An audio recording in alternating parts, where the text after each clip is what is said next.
Mr. Chairman, sir. At the very outset, I would like to thank the honorable members who have jointly moved this very important motion. There are a few things where I would like to stress upon. The mover of the motion and the co-mover of the motion and our honorable member from Mukul have already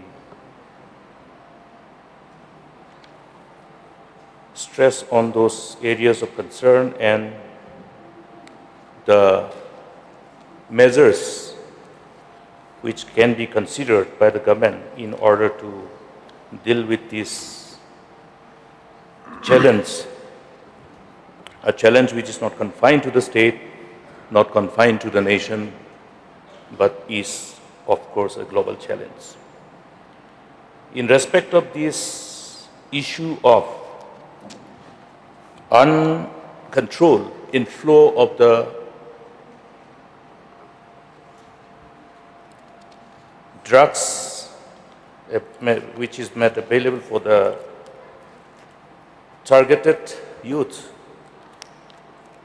we have to see from the context of geopolitics as well. And if we look at the scale of these substances being smuggled and peddled through, they are all reflected. Only even in the case of Meghalaya, we were told, as was made available to us by the authorities concerned, that the total seizure of drugs in last 5 years amounted to 412 crores in value. Similarly, since 2021, in respect of Assam, the seizure of drugs are more than 2,000 crore. These are scales of the only quantum of drugs which were seized in terms of value. But when we look at the quantum of drugs which is somehow managing to reach the target, it's a matter of concern. There is already a late modus operandi, well-scripted modus operandi by the people who are involved in this illegality. In fact, it's a global concern. Now, why it is global concern is that all these substances, particularly the new trend is that people who are in this illicit trade are actually engaging in innovation. Innovation in respect of ensuring that if the targeted victims are once trapped, they cannot get out of it. They have tried to engage the experts in the field, people who are in the domain of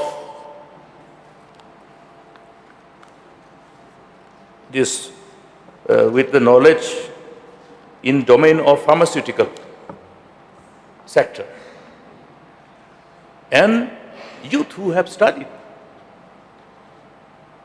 to become expert in their respective domains in pharmaceutical sector. Today they are being targeted. They are being targeted to be used as the people, like we have the best chef who will be, known for his innovation, the whole culinary innovations. Similarly, the same thing is happening in regard to the drugs.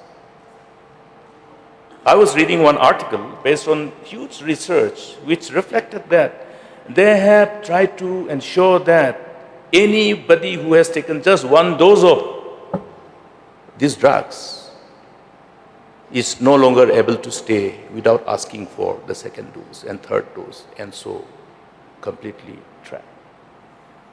So it's an innovation that has taken place and still taking place.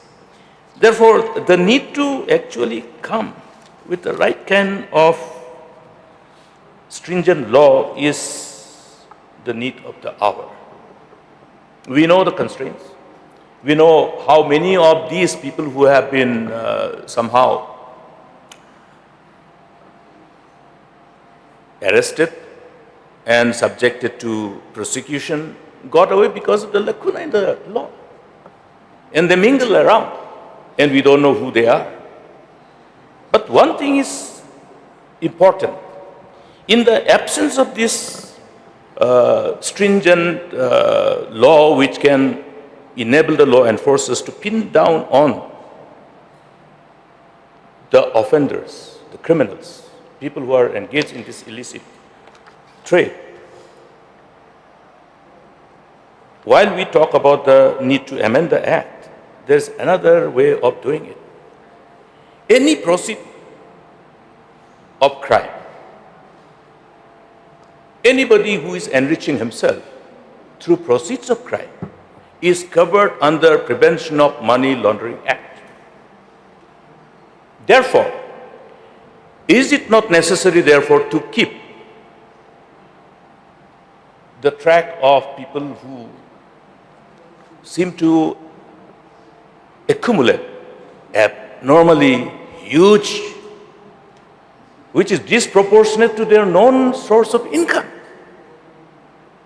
And we know that once this particular approach is adopted, it will not be so difficult. We talk about easy money. Some people are demonstrating that they already have surplus quantum of money. Some people have accumulated enormous wealth through this illicit business. It is not confined to our state. Therefore, a collaborative strategy involving all the states to have a collective endeavor with the involvement of the states and Government of India is required. We see our EDs raiding the houses of businessmen, coal traders. But what about people who are accumulating wealth by doing something else? We have a robust system now. With the whole digitalization, we are able to actually follow the trail of money, where the money is going, where the money is coming from. What is the problem in actually identifying, people who have accumulated enormous amount of money through this illicit trade? The lifestyle, the way of life, the accumulation of disproportionate wealth. These are the leads for the law enforcing agencies to connect the dots. Therefore, Mr. Chairman, sir, it is necessary. I think the government and all of us will look at this another way of taking advantage of the existence of this particular law. Because what does the law say? I will just refer to one part. Any individual, if has the ownership over an asset which is acquired from the proceeds of crime, then he will be liable to be prosecuted under the relevant sections of the Prevention of Money Laundering Act. Therefore, this proceeds of crime is not confined to only one crime. This proceeds of crime refers to money which is the proceeds of crime like terrorists, any international activities by doing which they accumulate property as agents of the enemies of the nation. Also, any proceeds of crime. Any proceeds of crime by abusing the position and power, including any proceeds of crime by any individual, by any citizen. It is not confined to any one group of people. So therefore, the government can leverage upon this this act which is capable of reaching out to those, and there will be no place for hiding. I hope government will explore these possibilities. Then another part is that in view of the huge quantum of the drugs which has been seized over the years. Now the section 52A of the NDPS Act 1985 requires that all these drug substances which have been seized, in order to ensure that they are not subjected to theft or otherwise disappearance or otherwise substitution or any other means of somehow allowing this quantum of seized drugs going into wrong hands, it must be disposed of, destroyed immediately. That is the law. That is the requirement of the law. And there has to be a committee. The relevant sections of these particular relevant subsections of this relevant section is very clear and self-explanatory.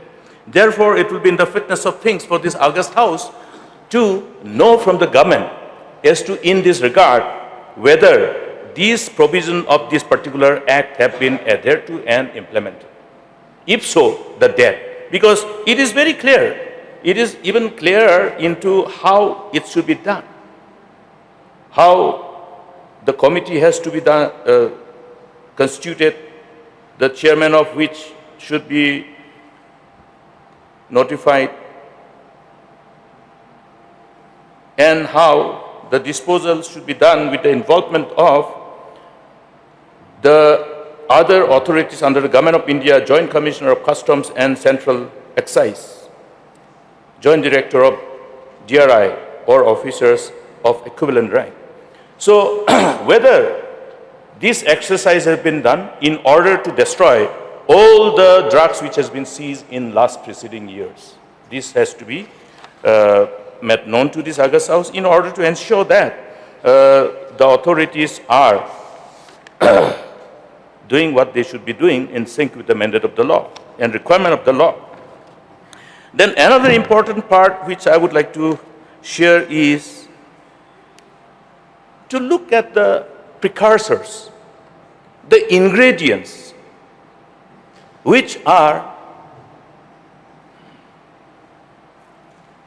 required for all those deadly drugs of the present era. Methamphetamine. How is methamphetamine made? What are the precursors? All these areas of concern.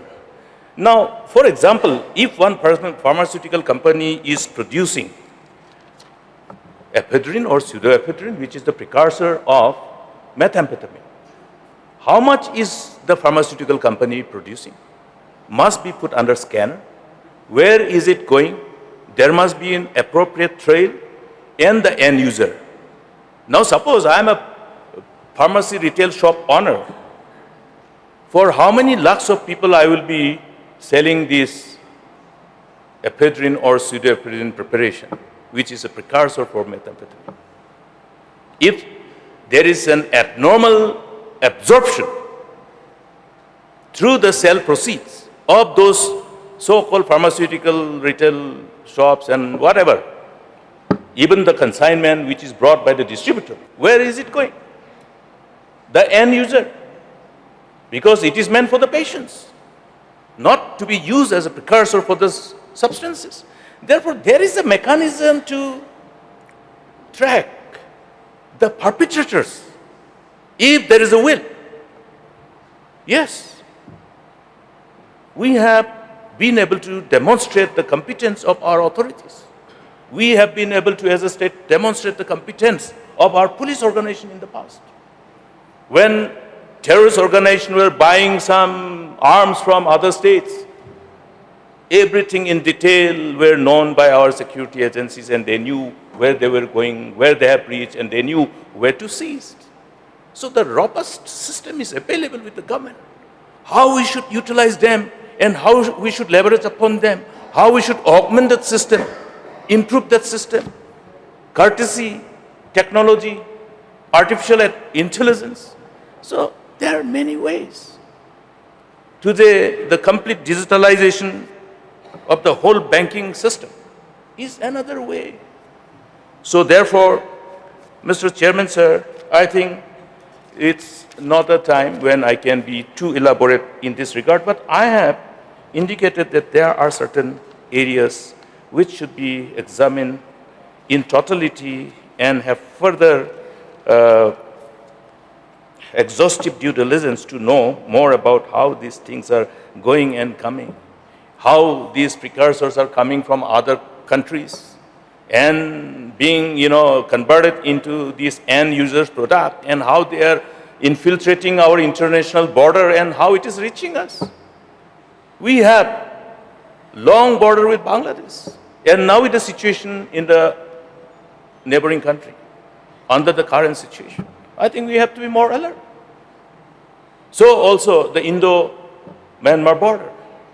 So also other borders. Because many of these precursors, if you go by the quantum of these precursors having been destroyed, including the labs where they're being produced by China as a crackdown on this drug cartel, it's amazing. I mean, it's astonishing figure, huge. Therefore, China is not far away. China is our neighboring country. So also Myanmar, so also Bangladesh, so also Thailand, and they will find their own way, because the cartel, the manner in which these cartels work, if you're looking at the quantum of seizure of the drugs and the value associated with it, each time when the drugs are seized, value at 4 crore, value at 10 crore, value at 30 crore, value at 50 crore, value at 100 crore, value at 1,000 crore. That means people with big money are playing. Nothing happens to them, even though huge consignments are seized, which has a very high astronomical value. They continue uninterrupted. That means there is a surplus, enormous circulation of money already in the cartel. That means the cartel has already established. That's the reason why we see that lots of pharmaceutical companies, they continue to produce ephedrine, pseudoephedrine, more than what is required in the nation. How many people are suffering from cold and cough? That one pharmacy will end up selling these products of ephedrine and pseudoephedrine for 1 lakh patients. These are leads. These are leads to go after them. The chain, break the chain and break the nest. This is what we did when we wanted to restore peace. We went to see where they were sleeping, where they have built their nest, where they're breeding. And that's how we restore peace. Similarly, in these cases, the geopolitical angle must also be seen, and government of India must be aggressively engaged in this part, because Northeast is more vulnerable. Look at what's happened in Punjab. With heavy heart, I think every parents are speaking about this. And therefore, we have already crossed a limit. In fact, we should have been able to do something earlier, but something has gone wrong. The so-called porous international border is not acceptable to us. It is not acceptable to us. It is not the responsibility of the state to seal the border. It is the responsibility of the government of India. Therefore, under the present circumstances, they must aggressively engage with government of India collectively, not just Meghalaya, Manipur, Mizoram, Nagaland. We spend lots of time to build party, but this is another crucial area where we should engage. It is not possible for Meghalaya alone to fight this battle. Let us be honest and blunt. We know how the drugs are reaching Tura. We know how the drugs are reaching Ampati. Who were the peddlers? Peddlers were from Assam. And today, unfortunately, our honorable member from Fulbari, the Honorable Minister of Power, will be seized with this problem in the plain belt. Huge problem. We never expected that problem of this scale in respect of substance abuse will take place in that part of the country, because that is both Meghalaya and Assam. More in Assam. Therefore, this collective resolve of the states is a must. Therefore, how we give effect to this intent, we have to take Government of India into the loop. I'm sure they will be forthcoming in doing so. So, rest, we know number of initiatives are being taken by the government, but that is not going to be enough unless this collective resolve is taken care of, unless the international borders are still in the right earnest, and unless people with these proceeds of crime are put on the scanner and the whole law of the land is activated to go after them. That will create the kind of deterrence. Because what Honorable Member from Mukul was saying is very alarming and scary. That people tend to think that, okay, by doing this, I can become rich overnight. Shortcut. Temptation. The greed. The helplessness, the hopelessness from other other road may be so difficult, uphill. They will look at some of them. Just one or two are enough to destroy. So therefore, the cartels will find easy partners, soft targets to recruit them as their partners. If 10 years old, 12 years old, the young ones are already being targeted, we know then what is their modus operandi. We already understand how dangerous they can be. And it's very painful to see families. When everybody is well, there are plenty of works. But when one member in the family is a victim of substance abuse, they have no other work except to focus on that particular effect. Yes, this is what is happening. I have seen it, I'm seeing it. We are all seeing it. So I think we must all come together. We should all come together. All the states must come together, and Government of India. And then Act must be amended.